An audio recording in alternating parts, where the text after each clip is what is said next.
Ladies and gentlemen, welcome to Birds vs. Boys. We are just merely 2 weeks away from the start of the NFL season, which will begin in Philadelphia, South Philadelphia to be exact, with the Dallas Cowboys, possibly Micah Parsons-less Dallas Cowboys, on the field at the link, watching the banner be raised merely weeks after the Cowboys raise another Netflix documentary banner.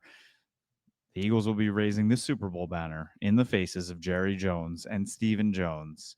And the 2025 NFL season will kick off between the Birds and the Boys. Welcome to Birds vs. Boys as we end training camp with just one preseason game left for both of our teams. And the eyes strictly focus on the 53-man roster, the 46 active game day rosters, and the actual games that will be taking place in 2 weeks. Aiden, we're so close, yet so far, because we have to get through Labor Day weekend. We have to make it through week 0 of college football. I had a moment yesterday working out with my friend. He is a bartender, and he says to me, yeah, I'm probably going to have to work the Eagles game next week. And I was like, what Eagles game next week? And I was like, oh, the Eagles game. The Eagles game. The Philadelphia Eagles football team plays a game within the course of the next 2 weeks, within next week. So it was a surreal experience that it has gotten this close. I feel like summer flies by for everybody. When you're busy, I feel like personally, everything event-wise has slowed down. And now I turn my focus to the football team. It is unbelievable how fast this summer has gone. It's not a bad thing in terms of wanting football back, and the weather changed from 185 degrees to literally November in a day outside. Yeah. And it feels like football. I love it, though. This is the weather of the homeland. If you're watching on YouTube, thank you. And if you've been here before, also thank you. But if you're watching on YouTube and you consistently watch on YouTube, you know I have red hair, and it feels like home. Feels like Ireland outside. It's 67 and cloudy every day. Something about my body just awakens when we have this type of weather. Speaking about awakens, Jerry Jones, Micah Parsons have not awakened any phone calls. They have not awakened any negotiations. I feel like we have to start here real quick before we dive into anything else, because it's all anyone is talking about. Jerry Jones was even on Fox News today speaking about the Micah Parsons contract. Aiden, if you ever wanted to torture me to get information out of me, and you're like, here's how we could get information out of him the quickest. Should we waterboard him, or should we put on a Fox News interview with Jerry Jones talking about contract negotiations? Choose the latter. That is the better form of torture. I would rather be waterboarded than listen to that interview from Jerry Jones. It is mind-boggling because you're starting to hear like actual, I don't want to say fear, but real doubt in the media members who from the beginning were like, they'll get it done like they get every other deal done, right? They did this with Dak. They did this with Lamb. If we go a little bit further back, the Dez Bryant negotiations got very murky at times. This one does seem a little bit different, right? And I think it's also because of the type of person that Jerry's dealing with in Micah. Micah's different, right? And I think Micah also knows that he wants to get out of this game somewhat early. He knows that he has a career after football. He wants to make his money now, play his years, and get out. So he's not messing around with that. Also, if you have watched any of this new documentary on Netflix, The Gambler and His Cowboys, about Jerry Jones and the Dallas Cowboys, it's basically a glorified 90s documentary, because face it, that's all we have to talk about for the last 30 years. But I'm okay with it because it was my glory days as well. But during one of the episodes, Jerry is speaking about, and this is probably before your time, Jimmy Johnson was openly flirting with the Jaguars coaching job when they were becoming an expansion franchise, literally at a press conference at the Super Bowl where the Cowboys were playing it. And Jerry talks about how that misloyalty, I guess you could say, to the Cowboys and to Jerry was really what ended their relationship from Jerry's side. So I think if you flash forward 30 some years, in Jerry's mind, this handshake deal that they had, he's now looking at that as non-loyalty on Micah's part. And now he's being a staunch, old, stubborn, yell at the clouds, white billionaire man. And he's thinking, you know what? I'm not letting him get away with it. And that scares me. I think you're totally right. I do think that there is a final straw essence of this, especially for the fans. Like, I feel like they've been through 1-2 contract negotiations to care. At the same time, though, it always ends the same way. Every Halloween movie, the villain, he's still alive at the end. At the end of the day, the player's still going to be alive at the end. He's going to have a contract. He's going to be out on the field on Thursday when they take on the Eagles. There, and I understand that there's an old school aspect, but at what point was it ever okay in your unwritten rules of like old white guys for you to like trash somebody in the media? That feels more new school, like against the old school laws. So I don't think Jerry Jones is blameless in this, even if No. he is just going by like an old handbook that, yeah, we shook hands as two men and you Well, said you he's also wanted not this deal. blameless because he is doing what he's done in the past to others that is effed up in terms of Yeah. getting a guy in a room and trying to hammer out a deal that's not advantageously best for the player and negotiating with people that are not negotiators against a billionaire businessman. And this Yeah. goes back, I don't know if you've ever seen this quote from Dez Bryant when they were negotiating and Jerry had Dez in a room and it was overlooking the field, the practice field, and he was trying to hammer out a deal and negotiate him. Have you seen what Dez said?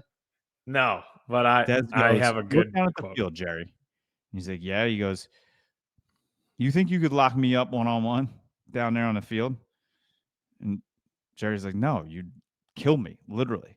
He goes, "Exactly. You're not qualified to be down on that field just as much as I'm not qualified to be in this room negotiating. So why are we having this conversation?" That's a great quote, actually. That is It it. is. That is a very fair and accurate way to look at this. And I don't know, if I was a fan, I would be a little concerned if the owner of my football team had the same strategic approach as the founder of Girls Gone Wild, which is to sit someone in a room and exploit them for profit. Casting couch. Yeah, it feels like probably going to backfire in the future, and the future is come.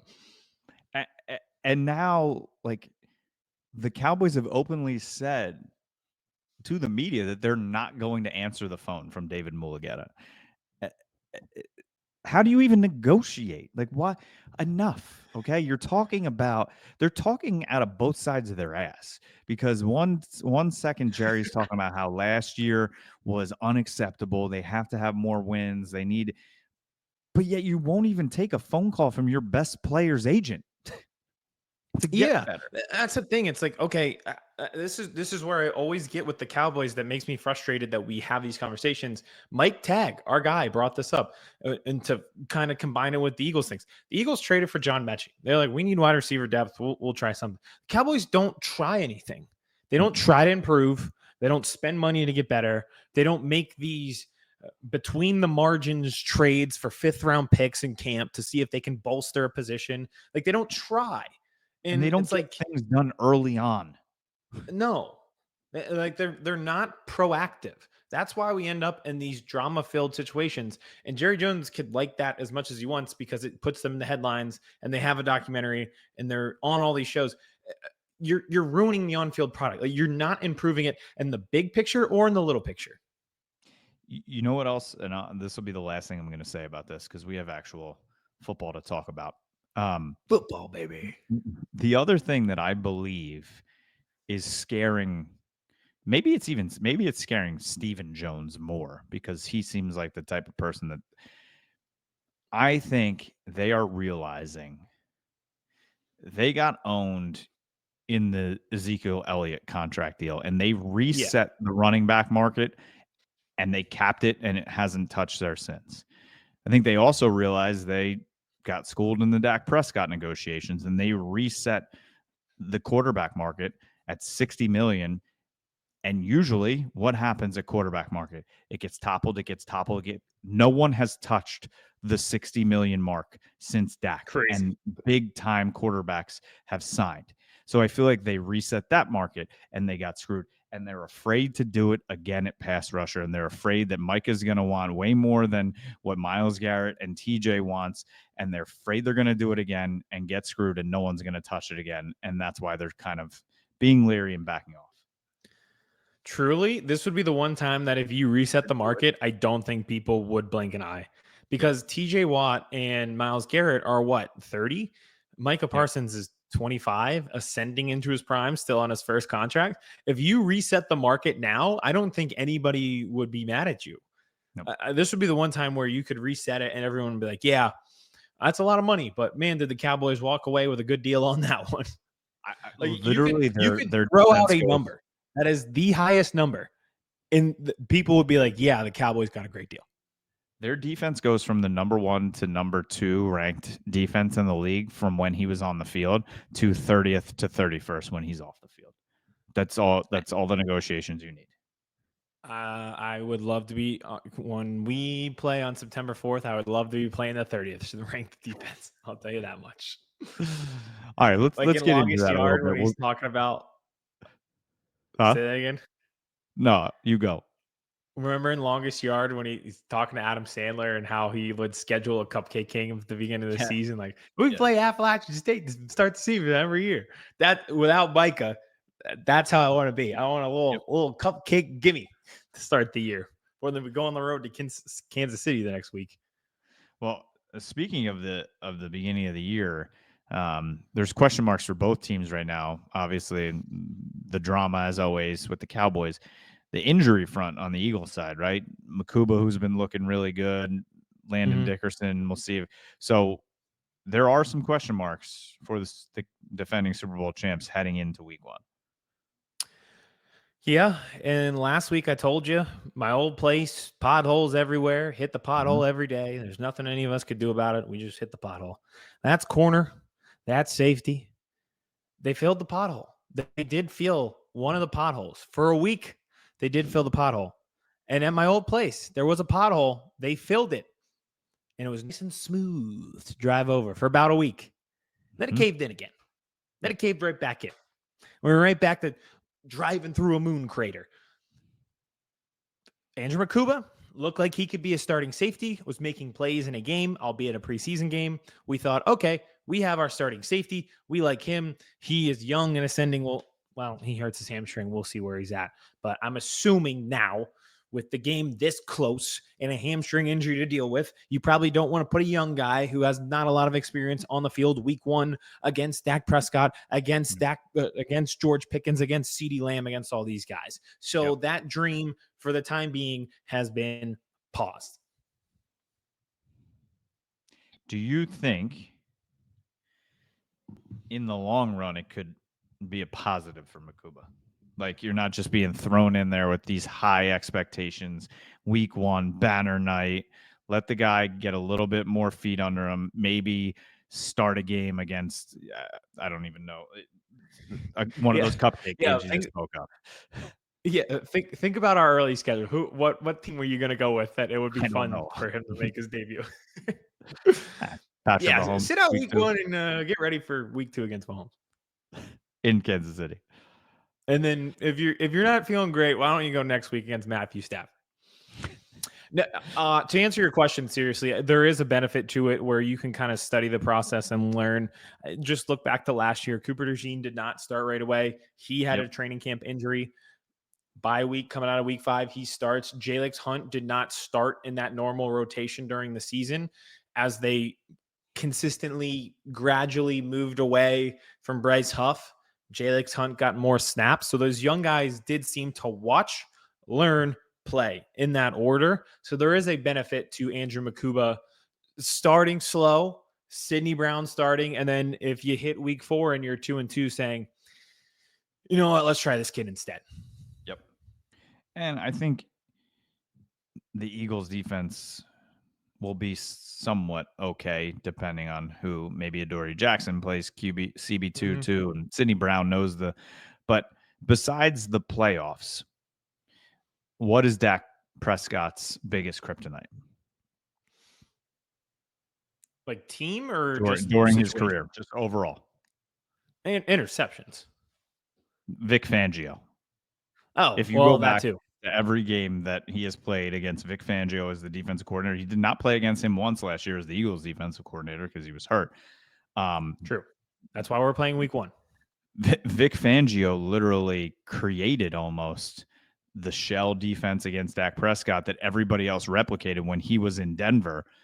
Vic Fangio is the kryptonite to Dak Prescott. So, maybe you could run out there QB CB2 and Vic's going to have you in the right spot. I'll try. I've been watching those videos that they posted online of that 37U football league. Oh my God. For guys, it's hilarious.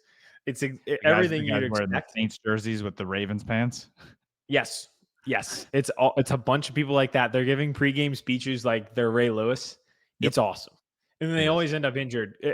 And half the time, they're just playing illegal football. Like the ball's in the air and they just destroy somebody going for the catch before the ball lands. It's awesome. But we could be out there. No, so I think it's all guys that were playing at Sycamore High School 2 years ago. Yes. Exactly. Yeah. So I think he'll be out there. My kryptonite is CB2. I don't know if there's anything Vic Fangio can do about that. I don't think the Eagles might not be done. They don't have an answer. Like Kaylee Ringo, the dream, unfortunately, might be dead. He was getting reps with the first team. Then he was on third team. Now he's out injured with a quad. If I'm the starting corner, I probably don't have a quad injury right now. So that feels to me like he could be trade bait. It doesn't seem like he's high in the clubhouse. So that hurts because I don't want that to be the case. But it doesn't seem like he's the guy. And Jacorian Bennett, like he's seems solid, but it does not seem like anybody's taken over that role. Like nobody's saying, yeah, I'm the guy. Do we think that the neck isn't cleared for Asante Samuel Jr.? His price is too high. Like the Cowboys just went out and signed a bum who made it in the league like a year and a half and then was playing for the DC Defenders last year at cornerback before they went and tried to sign Asante Samuel Jr. So we both have needs at that room very badly. You have a strong family lineage connection to the young man. What's the deal? I mean, I get it. He's not his father. We get that. But he's a veteran who is serviceable, who has played many snaps in this league. And we both have needs at that position. It's a good point. I don't know because I don't know what the cost would even be at this point for him. We're a week and a half away from the season. We're recording on a Thursday. It's 2 weeks. So if you don't think any of these guys in both of our camps are the answer, you should start circling more things on the Scantron and hoping for the best. Because I'll tell you what, the SAT prep, they said leave it blank and come back. They didn't just say leave it blank and turn it in. So if you don't know the answer, you might want to start filling in some bubbles right now. And it feels like Asante Samuel Jr. would be the bubble to fill in. Again, I don't think he's his dad, but I don't know if any of these guys are better. And chances are, in those situations, fill in the bubble with the longest answer. Yes. If it's like one of those, like, all right, yep. Or all the above. The answer is always C. Yes. It's always Asante Samuel. It's always the name that you know. Yep. It's not Awugie Ajabuchie from the DC Defenders who was out of the league in a year and a half. No. And listen, clearly he did not do a great job as a DC defender because we needed the National Guard after he was there. So can't be that good. I'm just, we have question marks at similar positions in terms of cornerback. We talked about this last week, and things really haven't changed much in terms of who the Cowboys are going to run out there. And then it's like, all right, Andrew Booth stinks, right? He hasn't. And then he has a pick six in a preseason game. And then it's like, well, that might have been the thing that sealed his fate now that he's going to be cornerback too. And I'm like, great, one play. Just change his whole trajectory of his career against Cooper Rush. Awesome. It is. Where the Eagles are doing that right now. Darius Cooper, the wide receiver, he is. Yeah, every training camp report is like, and here comes diamond in the rough Jamar Chase with another leaping catch over two people. Like, yep. Awesome. Did you see who the Atlanta Falcons signed at quarterback who is going to play against the Cowboys Friday night because the Falcons have some injured quarterbacks? No. Ben DiNucci. Come on down. Let's go. Come on, Ben. He's going to light up the Cowboys. He's going to light them up, and then they're going to re-sign him after he gets cut from Atlanta. Absolutely. Bring him back. I hope for his sake. And there's been a lot of talk, too, about the Cowboys backup quarterback situation, right? Because Joe Milton has not looked like what he should be as a backup quarterback right now. Now, listen, I think they invested. Saying this for 5 years about him. They invested in him because it's only his second year. He's got a lot of talent. He's young. I think most of us knew that he was a development program. But if you have now, if that goes down week 2 for the season, let's start talking about the draft show anyway. So put Joe Milton in there. But if the Cowboys are like one game over 500 halfway through the season fighting for a wild card spot and Dak's going to miss 1 or 2 games, I don't want Joe Milton in there. I want somebody who's got a shot. So, is that somebody like Will Greer? Or the Cowboys going to go out on the market? There's been talks of, your guy Carson Wentz is still sitting out there. But again, is he somebody that can go get you a spot start win anymore? I don't know. But that's another question mark for the Cowboys. Carson Wentz could get you a spot start. He could get you 17 plus the playoffs, if you ask me. He could give you 17 spot starts and 20 if you need it. Talk about a change of trajectory of a life and a career. I was thinking about him literally yesterday. He was about to win MVP, and then here comes this Nick with a hog guy come in and take your team and win the Super Bowl, and poor guy. I desperately need the 2025 Phillies to just go full 2017 Eagles after they lost Wentz, and they're like, we're just going to do this anyway. Since the Phillies lost Zach Wheeler, they're just going to be like, all right, we're just going to do this anyway for Zach. I need Aaron Nola to turn into Nick Foles and just look completely different from how he looks now come the last month and a half of the season. Are they saying the trajectory I need the rest of the season? On. Is he definitely shut down? Is he definitely shut down? He's not definitely shut down, but it just feels mathematically we're cutting it close because he has to, I almost said thaw that blood clot. That's not the technical scientific term for it. He needs to dissolve that blood clot and then build his arm back up. So that just feels like it's going to take some time. Yeah, when I had the blood clot in my leg, I was on blood thinners from August to November until it was fully dissolved. So 3 months. Yeah. So. And it wasn't a pitching arm, and I wasn't going to pitch in the playoffs in Major League Baseball.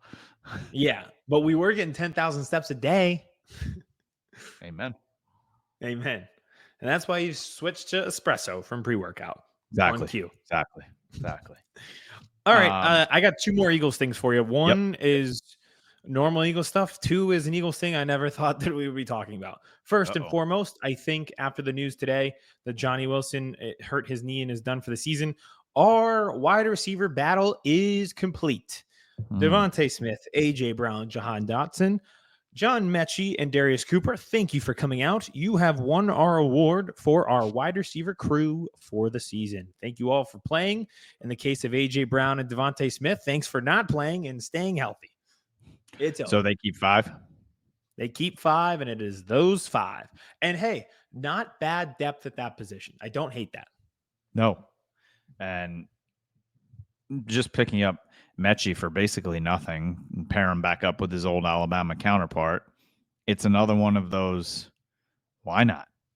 And Houston had depth at the position, and they needed a tight end, and thank you very much. And instead of the 49ers getting John Metchie, now they have Sky Moore. It just, again, if you just operate by common sense, I know I screamed about this last year. They needed wide receiver depth. Check. Yep. They like guys with upside. Metchie, this is very obvious. Check. We're all on board with this. He has underwhelmed, but understandably, considering when he came in the league, he had a torn ACL, had knee surgery, and battled leukemia at the same time. So the time for him to develop was not there because he was literally battling a life-altering disease while rehabbing his knee.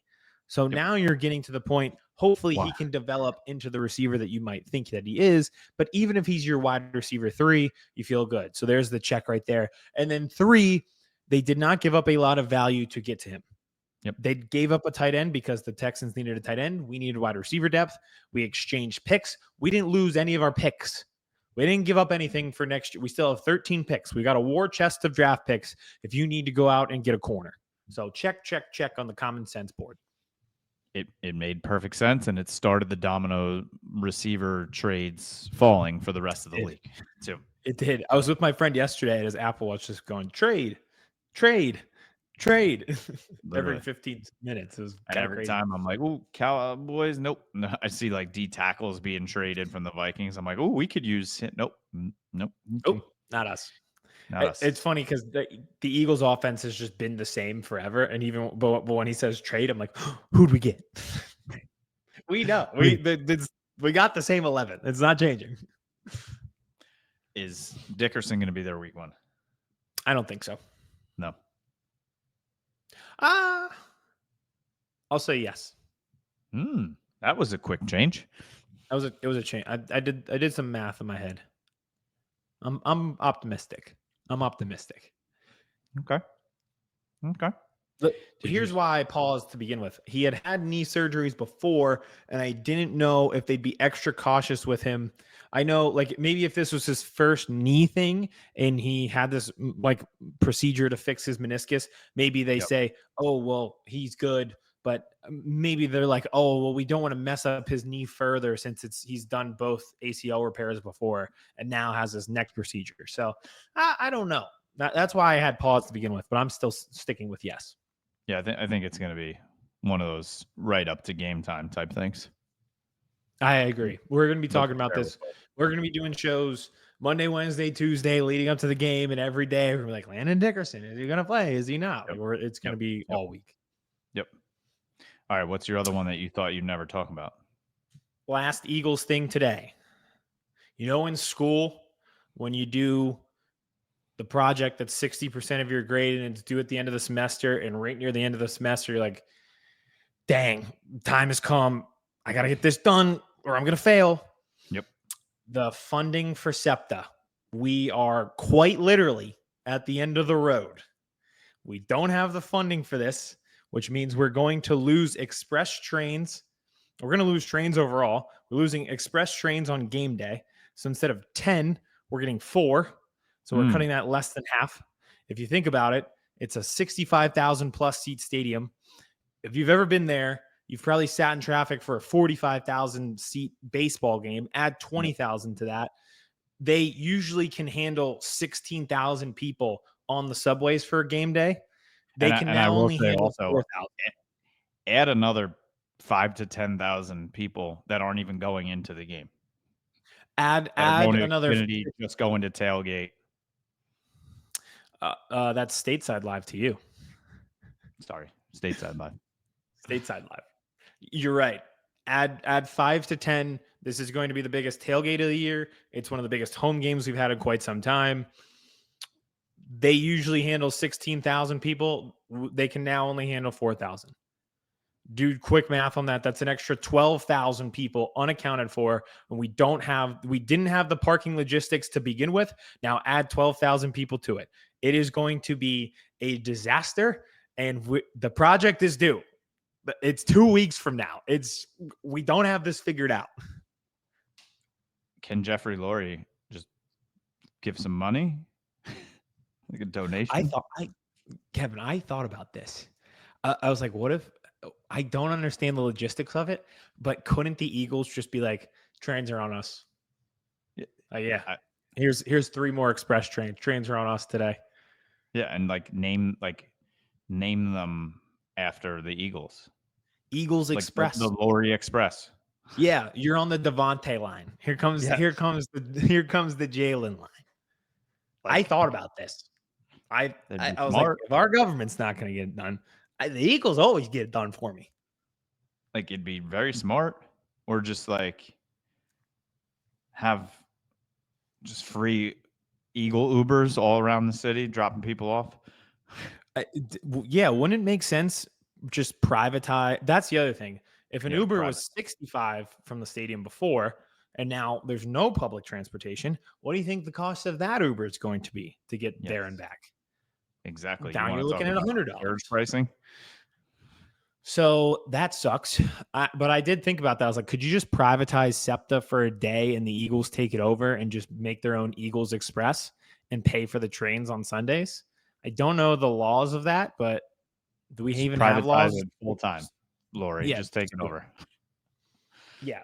Also, this is random, but not. I need one of the corporate Philly sponsors to just take over the 9th inning and sponsor it commercial free. We all want to see Duran's entrance. I'm not going to buy Xfinity. Your commercial will not sell me. I want to see the entrance. I will consider buying from Rally House if you sponsor a commercial free 9th inning. Rally House. Yep. Yeah, that's but not in that moment. We don't need to hear the song. Yes. Yeah, we know your song. We're still learning the Duran song, so you know what you need to do. Thank you. Thank you for coming to my TED Talk. Thank you. About SEPTA and fun free commercials about baseball. Fund the closer and fund the express line. This was Aiden Powers' mayor for 3rd grade mayor speech for the city of Philadelphia. I think everyone should get free ice cream. Somebody is one of these boosters step up and give everybody free ice cream at lunch. I will make the vending machines free for everyone and no homework for the whole month of October. Thank you. Here's my offer. Private company spends a ton of money, doesn't get anything in return for the benefit of us. They get something in return. They get people spending money in their establishments and being there and, all that good stuff. That's true. I'll tell you what, whoever sponsors that 9th inning, I will step up and buy from you. I think it's a good sponsorship opportunity. I like that. All right. Last couple things here about the Cowboys. Week 3, the last game of the preseason, right? We know Dak's not playing. We know the big dogs aren't playing. But there are still positions up at large for the Cowboys team, right? What is this running back room going to look like? Can Miles Sanders go out there and get a stranglehold on one of these running back positions? Is Phil Maffa, the rookie from Clemson, going to go out there and play really well again and kick Miles Sanders off the field? Who is going to be? You just figured out the wide receiver room for the Philadelphia Eagles. Cowboys wide receiver room isn't filled out yet, right? We know the top. We know it's CeeDee Lamb. We know it's George Pickens. We know it's Devontae Turpin. But after 3, right, we have Jalen Tolbert sitting here, who was the team leader in touchdowns last year. But I'm hearing nothing but rumors and accusations about trade talks with him, which I'm good about. But you could have Tolbert at 4, right? Jonathan Mingo has an injury. He's out 4 to 6 weeks. do they keep 5? Do they keep 6? Right? You have Ryan Flanoy, who is a draft pick, who's been playing really well and plays really well on special teams too. Jalen Brooks, who has been probably the most consistent receiver all preseason at camp, just does it day and day and day in and day out. And then they have Trayshawn Holden, the rookie undrafted free agent from Oregon, who does nothing but make splash plays and tore it up again in practice last night that was open to the public. So there is a legitimate battle for wide receiver, and we don't know whether they're going to take 5 or 6. And there is a legitimate option that maybe 2 spots are open, maybe 3 spots are open. So I'm really interested to see the battle at running back. I'm really interested to see the battle at receiver. And then what's going to happen at defensive tackle, right? Mazi Smith, after week 1, basically said, I did nothing. I'm a first-round pick. I got to do something. And then he went out against the Ravens and didn't do something again. And I think we're getting to the point with Mazi Smith that maybe he just can't do something in this league. And do they outright cut a former first-round pick who money is guaranteed and they're just going to walk away? But there's guys on this roster who are just outplaying him, right? Toia, the 7th-round pick out of UCLA, I think he has a chance to start at one technique. Solomon Thomas has been playing really well. Perion Winfrey, another guy coming from the UFL who is just a cannonball up the field. I think he starts over Mazi. So the defensive tackle room as well has a shot to shift a little bit depending on what happens in this game. So as much as the 3rd preseason game doesn't mean anything, and hey, behind the scenes, the coaching staff could already have their 53 done and they know. But I do think that there are some spots and some guys who are right on the bubble. Like we said about Andrew Booth last week, he had his pick 6, and that could change the trajectory of his career. Go out and make a play, make the team. So I'm really interested to see that. And then I'm interested to just be done with the offseason. And let's move forward and play football. Yeah, I'm right there with you. I'm interested to be done. I'm interested to see who puts it together and who doesn't. I will say, fantasy-wise, ESPN ADP has not figured the Cowboys running back room yet. Miles Sanders is not on the list. Javonte Williams is up pretty high. I think he's Blue. You think he's the number 1? I think Javonte Williams is RB1. That would make sense given ADP, but it's still, he's. I think nobody's been able to figure Javonte Williams and Jaden Blue are shoo-ins to be on the team. I think they also keep Hunter Lipke, who is the tight end fullback / tight end guy. And then I think it's up in the air between, does Phil Maffa make the team? Does Miles Sanders make the team? And in the beginning of camp and off seasons, I would say it was Miles Sanders because he had juice. He looked good. He got hurt a little bit, but then Phil Maffa came in these preseason games, has been playing really well. And he plays well in special teams too. So right now I give a slight edge to Maffa too over Sanders. Wow. That'll definitely be one to keep an eye on. But yeah, there's some good position battles down there. There is. So, last preseason game happens tomorrow for both of our teams, Falcons and Jets. And then it's almost like the mini NFL draft where it's you're waiting for that 53. Let me see the 53, who's on there. And then you wait another day or so of who gets through that you can get on your practice squad, who gets released from other teams that maybe we want to try and get him. Does he get through waivers? Do we sign him after? So it's almost like a mini free agency kind of that'll happen next week too, which is, the funness that'll hold us that week that there is no football. But we had a lot of exciting things coming up in the world of football, including a ESPN documentary on Lee Corso and Lee Corso's last college game day that'll be coming up. There will be some tears shed from my eyes, but college football week 0 this weekend. We got lots happening. Let's just do the thing.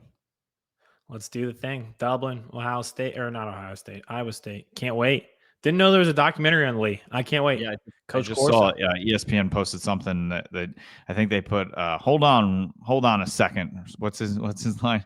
Not so fast, my Yeah, friend. not so fast. That's what they said. And then I forget when it's dropping, but that's awesome.